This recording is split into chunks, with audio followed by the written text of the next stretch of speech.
Hello and welcome back to the channel which is commerce by Rohit भैया।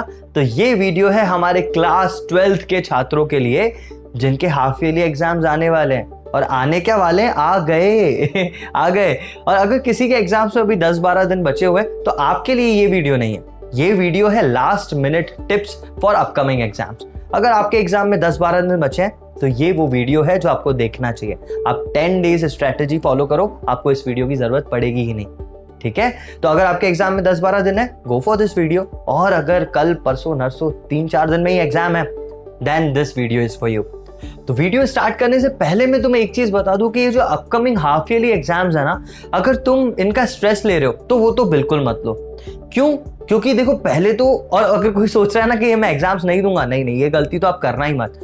क्यों? क्योंकि ये एग्जाम्स बहुत ही ज्यादा गोल्डन अपॉर्चुनिटी लेके आते हैं तुम्हारे पास। कैसी गोल्डन अपॉर्चुनिटी? ये तो एग्जाम्स हैं, लेकिन एक अपॉर्चुनिटी तुम्हें देते हैं अपने आप को सेल्फ टेस्ट करने की। यार हाफ ईयरली का मतलब क्या है? ये प्रिपरेशन एग्जाम्स हैं। तुम टेंशन मत लो, तुम्हारे पास प्री बोर्ड्स हैं, इसके बाद बहुत सारी चीजें हैं, first pre board, second pre board हैं एग्जाम्स जो बोर्ड से पहले तुम्हें देने हैं। टेंशन नहीं है। हाफ ईयरली तुम्हें क्या बताएंगे? ये तुम्हारे प्रिपरेशन एग्जाम्स हैं। यहाँ पे तुम जितना पढ़ के जा रहे हो उसमें तुम कैसा परफॉर्म कर रहे हो ये तुम्हें एनालाइज होना चाहिए। ये एग्जाम्स उसके लिए हैं, तुम्हारी प्रिपरेशन के लिए। इस वीडियो को हम लोग स्टार्ट करते हैं और वीडियो में हम लोग कैसे स्टार्ट करेंगे, मैं तुम्हें यहाँ पे कुछ चीजें बताऊंगा जो तुम्हें मैनेज करनी है इस एग्जाम से पहले। सबसे पहली है हेल्थ, पेरेंट्स और टीचर्स का प्रेशर। ये प्रेशर तुम लोग कैसे हैंडल करोगे, सबसे पहले हम वो देखेंगे। फिर हम देखेंगे कि हम सिलेबस कितना और कैसे कवर करें, और लास्ट पॉइंट में हम देखेंगे कि हम अपना टाइम मैनेज करें, कैसे करें इन लास्ट के कुछ दिनों में। ठीक है, और इसके बाद आखिरी में मैं तुम्हें बताऊंगा 3 टिप्स जो मेरी तरफ से हैं, जो बहुत इंपॉर्टेंट टिप्स हैं, जो मुझे लगता है बहुत इंपॉर्टेंट टिप्स है तुम्हारे एग्जाम के लिए। तो वो होंगे 3 एग्जाम टिप्स फ्रॉम रोहित भैया। तो ठीक है, समझते हैं हम लोग कैसे हम लोगों को इस प्रेशर को हैंडल करना है, और चलो शुरू करते हैं ये वीडियो।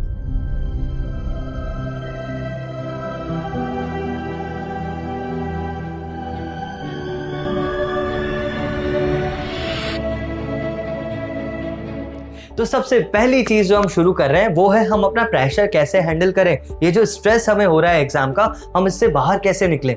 तो बच्चे देख, ये जो फर्स्ट टर्म एग्जाम्स है ना, एक्चुअली तो ये तुम्हारे प्रिपरेशन एग्जाम्स हैं। तुम्हारे लिए गोल्डन अपॉर्चुनिटी है जिसमें तुम ये देख सकते हो कि मैं कितना पढ़ रहा हूं और मेरे कितने मार्क्स आ रहे हैं। यार ये सेल्फ एनालिसिस के एग्जाम्स हैं, तुम्हें किसी को प्रूफ थोड़ी करना है, स्कूल को, पेरेंट्स को, किसी को प्रूफ नहीं करना। तुम्हें अपने आप को प्रूफ करना है कि हम कितना पढ़ रहे हैं और हमारे कितने मार्क्स आ रहे हैं। अगर तुम अपने आप को ही प्रूफ करने के चक्कर में हो तो तुम्हें काय का स्ट्रेस? भाई तुम अपना 100% दो, पढ़ाई में भी और एग्जाम में भी। तो तुम अपने आप से तो खुश होगे, तुम्हें पता होगा कि मैं कितना पढ़ रहा हूं, मेरे कितने मार्क्स आ रहे हैं। ये टाइम, ये एग्जाम है तुम्हारे सेल्फ एनालिसिस का, किसी को प्रूफ नहीं करना तुम्हें। इसलिए स्ट्रेस लेने का कोई मतलब ही नहीं है। स्ट्रेस तो तब होता है ना बच्चे जब किसी को प्रूफ करना हो। तुम्हें किसी को प्रूफ नहीं करना, तुम्हें अपने आप को एनालाइज करना है। और ये बहुत अच्छा मौका है तुम्हारे पास, ये प्रिपरेशन एग्जाम्स है तुम्हारे लिए, ताकि तुम देख सको कि तुम्हारी पढ़ाई कितनी इफेक्टिव है। आई बात समझ? तो यहाँ टेंशन लेने की कोई जरूरत नहीं है, फ्री माइंड से तुम अपने एग्जाम्स दो। यहाँ पे सेकंड और मोस्ट इंपॉर्टेंट पॉइंट पे आते हैं, वो है सिलेबस। यार इतना सारा सिलेबस है जिसमें से हमें कुछ तो आता है और कुछ तो आता ही नहीं है। तो हम ऐसे में कैसे पढ़ाई करें? तो बेटा सबसे पहले तो मैं तुम्हें बोलूंगा, तुम्हें पूरा सिलेबस नहीं करना, तुम्हें 100% सिलेबस कवर करने की दौड़ में नहीं दौड़ना। पूरा सिलेबस नहीं कवर करना है। आपको कितना करना है? जो टॉपिक्स आपको पता है, आपने कहीं ना कहीं सुने, कहीं ना कहीं का मतलब आपने स्कूल में सुने ही हो, याद ना किए हो अलग बात है, लेकिन सुने तो होंगे। कोचिंग में कुछ टॉपिक्स ऐसे हो रहे होंगे जो सुने तो होंगे। कुछ ऐसे टॉपिक्स है जिसमें आप समझो स्कूल ही नहीं गए थे, या आप कोचिंग ही नहीं गए थे, या आपने स्कूल लेट ज्वाइन किया। ऐसे टॉपिक्स आपने बिल्कुल कवर नहीं किए। ऐसे टॉपिक्स को अभी नहीं पढ़ना है, ऐसे टॉपिक्स को अभी नहीं पढ़ना है। इसको बाद के लिए छोड़ेंगे हम, फाइनल एग्जाम्स के लिए। हाँ मैं सही बोल रहा हूँ, इसको फाइनल एग्जाम्स के लिए छोड़ेंगे। हम अभी उन चैप्टर्स को प्रिपेयर करेंगे जिनके बारे में हमें नॉलेज ऑलरेडी है, जिनको हम थोड़ा सा तो पढ़ चुके हैं, उनको हम स्ट्रॉन्ग करेंगे। कहने का मतलब यह है, अगर मेरे 6 चैप्टर्स आ रहे हैं एग्जाम में, तो मैं 4 चैप्टर्स ऐसे प्रिपेयर करूंगा कि उन 4 चैप्टर्स में से कोई भी क्वेश्चन हो वो मुझे बनना चाहिए। आई बात समझ? इसको बोलते हैं इफेक्टिव स्टडीज। जितना आप पढ़ रहे हो उतना तो आपसे बनना चाहिए ही एग्जाम में। आपको सब कुछ कवर करने के पीछे नहीं दौड़ना है अभी। सबसे पहला ये टिप।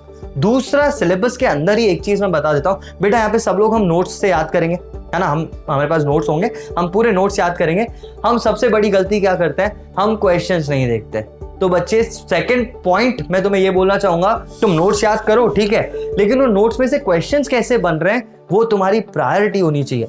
वो देखो कि क्वेश्चन कैसे बन रहा है, कुछ भी जो भी पढ़ रहे हो उसमें से कैसे देख सकते हो। तुम्हारे पास रिफ्रेशर्स हैं, रिफ्रेशर्स के पीछे क्वेश्चंस दिए हुए हैं, एनसीईआरटी बुक्स में क्वेश्चंस दिए हुए हैं। क्वेश्चंस देखना बहुत इंपॉर्टेंट है। एग्जाम में क्वेश्चन आएगा, तुम यही नहीं जज कर पाओगे कि इसमें टॉपिक लिखना कौन सा है, तो ये गलती मत करना। क्वेश्चंस जरूर जरूर जरूर देखना, ठीक है। ये थे 2 पॉइंट्स। और तीसरे पॉइंट पे आ जाते हैं हम लोग, टाइम मैनेजमेंट। तुम्हें भी पता है तुम लेजीनेस के मारे हुए हो।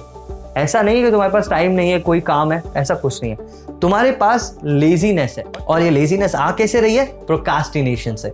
मतलब कि अभी नहीं, थोड़ी देर बाद पढ़ लूंगा, बस खाना खा लूं फिर पढ़ लूंगा, बस थोड़ा सा रेस्ट ले लूं फिर पढ़ लूंगा, बस थोड़ी देर यूट्यूब चला लेता हूं फिर पढ़ लूंगा।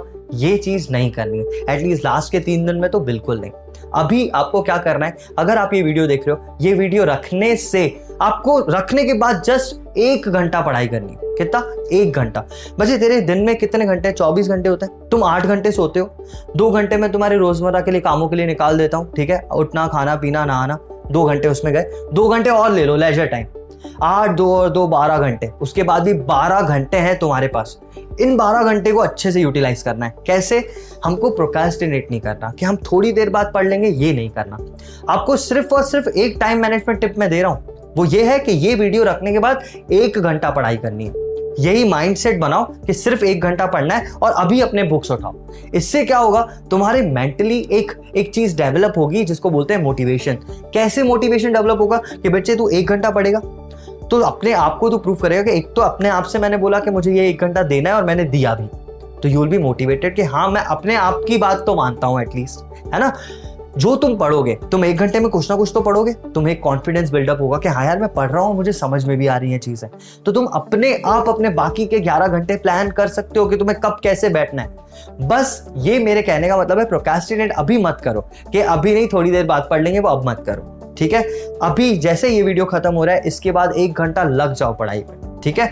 फिर उस 1 घंटे के बाद तुम्हें जितना समझ आ रहा है, जितनी जल्दी याद हो रहा है, उस हिसाब से तुम अपना आगे के 11 घंटे प्लान करो और उसमें पढ़ाई करो। कैसे करना है, कितना ब्रेक लेना है, 15 मिनट का ब्रेक लेना है, 1 घंटे का ब्रेक लेना है, वो तुम्हारे ऊपर है।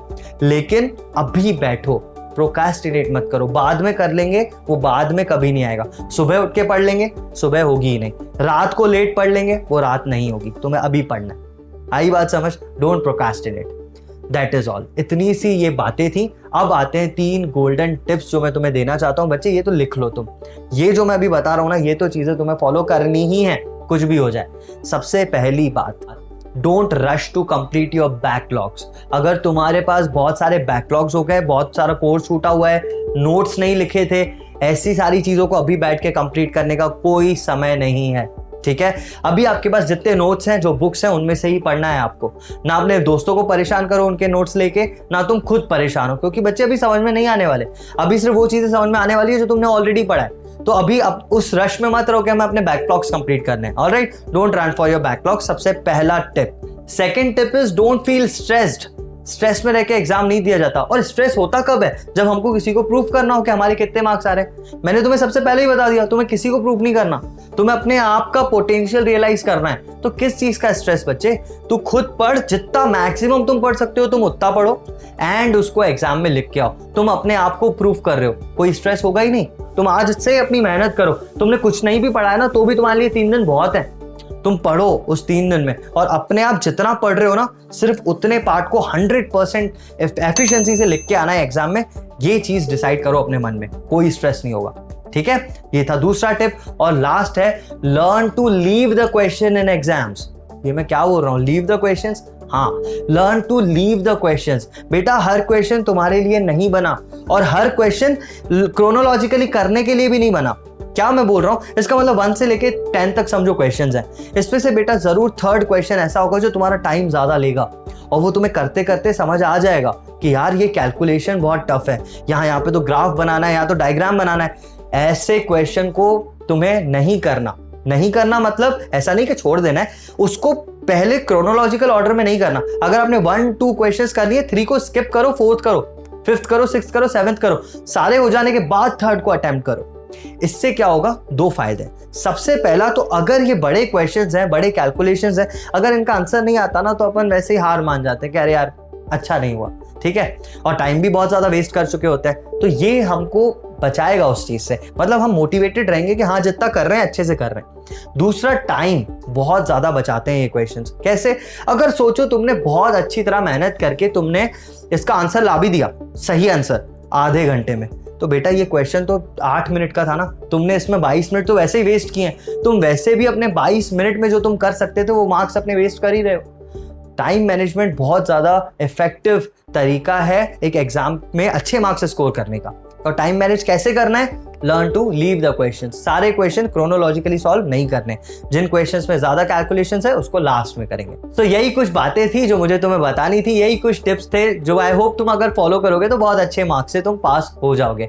That's all for today. I wish you all the best for your upcoming exams. बहुत अच्छे से पेपर करना, फाड़ के आना, ठीक है? That's all for the day. मैं तुमसे मिलता हूँ अगली क्लास में।